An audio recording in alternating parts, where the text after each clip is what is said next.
ಕಾಂಗ್ರೆಸ್ನ power share ಪಾಲಿಟಿಕ್ಸ್ಗೆ ಸದ್ಯ ಒಂದು ಟ್ವಿಸ್ಟ್ ಅಂತೂ ಸಿಕ್ಕಂತಾಗಿದೆ. ಹೈಕಮಾಂಡ್ ಅಂಗಳದಲ್ಲಿ ಡಿಸಿಎಂ ಡಿಕೆ ಶಿವಕುಮಾರ್ ಹೈಕಮಾಂಡ್ ನಾಯಕರನ್ನ ಭೇಟಿ ಆಗಬೇಕು ಅನ್ನುವಂತಹ ನಿಟ್ಟಿನಲ್ಲಿ ಸೂಪರ್ ಆಕ್ಟಿವ್ ಆಗಿದ್ದಾರೆ. ಹೈಕಮಾಂಡ್ ಮುಂದೆ ಪಕ್ಷನಿಷ್ಠ ದಾಳವನ್ನ ಉರುಳಿಸಿದ್ದಾರೆ ಡಿಕೆ.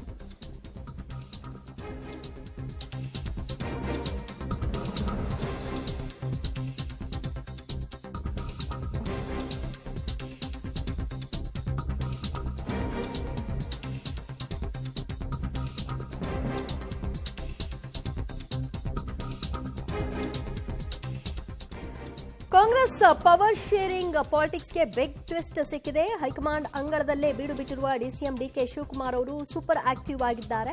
ಹೈಕಮಾಂಡ್ ಮುಂದೆ ಪಕ್ಷನಿಷ್ಠ ದಾಳವನ್ನ ಪದೇ ಪದೇ ಅವರು ಉರುಳಿಸ್ತಾ ಇದ್ದಾರೆ. ರಾಜ್ಯದಲ್ಲಿ ಡಿಸಿಎಂ ವಿರುದ್ಧ ಕೌಂಟರ್ ಪಾಲಿಟಿಕ್ಸ್ ಕೂಡ ಆರಂಭಗೊಂಡಿದೆ. ಡಿಕೆಶಿ ವಿರುದ್ಧ ಮತ್ತೆ ಫೀಲ್ಡ್ಗೆ ಇಳಿದಿದ್ದಾರೆ ಸಿದ್ದರಾಮಯ್ಯನವರ ಬಣ. ಅವರು ಕೂಡ ಹೇಗಾದ್ರೂ ಮಾಡಿ ಸಿದ್ದರಾಮಯ್ಯನವರನ್ನ ಮುಂದುವರಿಸಬೇಕು, ಯಾವುದೇ ಕಾರಣಕ್ಕೂ ಬದಲಾವಣೆ ತರಬಾರದು, ಅದರಲ್ಲೂ ಡಿಕೆ ಶಿವಕುಮಾರ್ ಅವರಿಗೆ ಪಟ್ಟ ಕಟ್ಟಬಾರದು ಅನ್ನುವಂಥ ನಿಟ್ಟಿನಲ್ಲಿ ಸತತ ಪ್ರಯತ್ನಗಳನ್ನ ಮಾಡ್ತಾ ಇದ್ದಾರೆ. ಒಂದು ಕಡೆ ರಾಜ್ಯದಲ್ಲೇ ಇದ್ದು ಸಿಎಂ ಬಣ ಆಕ್ಟಿವ್ ಆಗಿದ್ರೆ, ದೆಹಲಿಯಲ್ಲಿ ಇದ್ಕೊಂಡು ಡಿಸಿಎಂ ಡಿಕೆ ಶಿವಕುಮಾರ್ ಅವರು ತಮ್ಮ ಪ್ರಯತ್ನಗಳನ್ನ ಅವರು ಮಾಡ್ತಾ ಇದ್ದಾರೆ. ಪ್ರಾರ್ಥನೆ ಫಲ ದೇವರ ಇಚ್ಛೆ ಅಂತ ಅವರು ಹೇಳಿಕೆ ಕೊಡೋದ್ರ ಜೊತೆಗೆ ಅವರ ನಿರಂತರ ಪ್ರಯತ್ನವೂ ಕೂಡ ಅಲ್ಲಿ ಕಾಣಿಸ್ತಾ ಇದೆ. ಯಾವ ರೀತಿಯಾಗಿ ಹೈಕಮಾಂಡ್ ನಾಯಕರನ್ನ ಭೇಟಿ ಮಾಡಬೇಕು ಅಂತ, ಸೋನಿಯಾ ಗಾಂಧಿ ಅವ್ರನ್ನ ಭೇಟಿ ಮಾಡಬೇಕು ಅಂತ ಅವರು ಕಾಯ್ತಾ ಇದ್ದಾರೆ ಅಂತ. ಇನ್ನು ಈ ಕಡೆ ಸಿಎಂ ಸೀಟ್ಗಾಗಿ ಬಿಗ್ ಫೈಟ್ ನಡೀತಾ ಇದ್ರೆ, ಕಾಂಗ್ರೆಸ್ನಲ್ಲಿ ಆ ಫೈಟ್ನ ಮುಂದುವರೆದ ಭಾಗವಾಗಿ ಬಳ್ಳಾರಿಯಲ್ಲಿ ಸಚಿವ ಜಮೀರ್ ಅಹ್ಮದ್ ಹೊಸ ಬಾಂಬ್ ಅನ್ನ ಸಿಡಿಸಿದ್ದಾರೆ. 2028ರವರೆಗೂ ಸಿದ್ದರಾಮಯ್ಯನವರೇ ಸಿಎಂ ಆಗಿರ್ತಾರೆ. ಸಿದ್ದರಾಮಯ್ಯ ಸಾರಥ್ಯದಲ್ಲೇ 2028ರ ಚುನಾವಣೆಯನ್ನು ಕೂಡ ನಾವು ಫೇಸ್ ಮಾಡ್ತೀವಿ, ಅದು ನಿಶ್ಚಿತ ಅಂತ ಕೂಡ ಹೇಳಿದ್ದಾರೆ. ಸಿದ್ದರಾಮಯ್ಯ ಮುಖ್ಯಮಂತ್ರಿ ಕುರ್ಚಿಯಲ್ಲಿ ಕುಳಿತಿದ್ದಾರೆ. 2028ರವರೆಗೂ ಕೂಡ ಅವರೇ ಕಂಟಿನ್ಯೂ ಆಗ್ತಾರೆ ಅಂತ ಜಮೀರ್ ಅಹ್ಮದ್ ಮುಖ್ಯಮಂತ್ರಿಗಳ ಪರವಾಗಿ ಬ್ಯಾಟಿಂಗ್ ಅನ್ನ ಮಾಡಿದ್ದಾರೆ. ಈ ಹಿಂದೆಲ್ಲ ಅವರು ಹೇಳುವಾಗ ಫೈನಲಿ ಹೈಕಮಾಂಡ್ ನಿರ್ಧಾರ ಮಾಡುತ್ತೆ ಅಂತ ಹೇಳ್ತಿದ್ರು. ಈಗ ಅವರು ಫಿಕ್ಸ್ ಅಂತ ಹೇಳ್ತಾ ಇದ್ದು. ಏನು ಹೇಳಿದ್ದಾರೆ ಕೇಳಿ.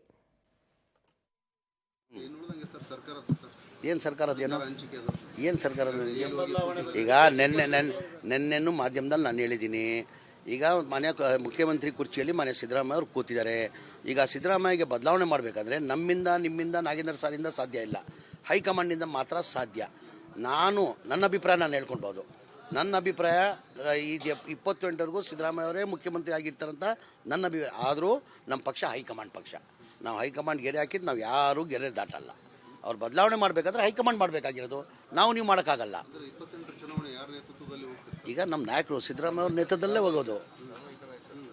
ಸಿದ್ದರಾಮಯ್ಯ ನೇತೃತ್ವದಲ್ಲೇ ಅವ್ರು ನಮ್ಮ ನಾಯಕರಾಗಿದ್ದಾರೆ. ಈಗ ನಾನು ಹೇಳಿಲ್ಲ ಸರ್, ಏನಿದ್ರು ನಮ್ಮ ಪಕ್ಷ ಹೈಕಮಾಂಡ್ ಪಕ್ಷ. ಹೈಕಮಾಂಡ್ ಹೇಳ್ತಾರೆ, ಅದಕ್ಕೆಲ್ಲ ನಾವು ಬದ್ಧ.